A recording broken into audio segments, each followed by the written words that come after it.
Sir, ano pong Christmas wish nyo para sa Pilipinas ngayong Pasko? Mamatay lahat ng kurakot. Siyempre. Oo, wish ni Cara David. Mamatay na lahat sila. Hindi makulong, mamatay.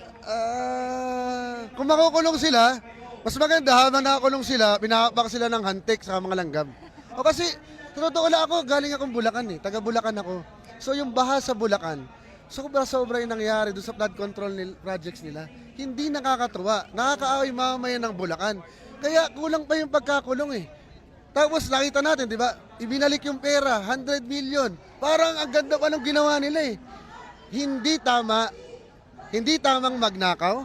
Dapat silang makulong. At kung pwede nga lang nga yung wish, sana mamatay na talaga silang lahat para masaya buhay natin mga Pilipino. Saan kayo sa Bulacan, sir? Ako taga Plaridel, pero yung anak ko po nakatira sa Balagtas, Bulacan. Yung likod nila, yan yung ghost project ng Wawa Builders. Yung anak ko nabiktima ng lepto, muntik na. Nabiktima ng dengue, muntik na. Sinong hindi magagalit bilang magulang? Tingin nyo ba may makukulong, sir, bago magpasko? I think may nahuli na naman, yung mga naaresto. Pero ang iniintay ko talaga mahuli yung mga umamin, di ba? May mga umamin na. Makulong itong mga senador na ito, di ba? Hindi sila nakukulong eh. Si Chis Escudero na walang sala pa ng Comelec, obvious naman yung kasalanan niya. So, gaya nga na sinasabi ko, walang magbabago hanggat itong sistemang ito nananatili sa ating bayan.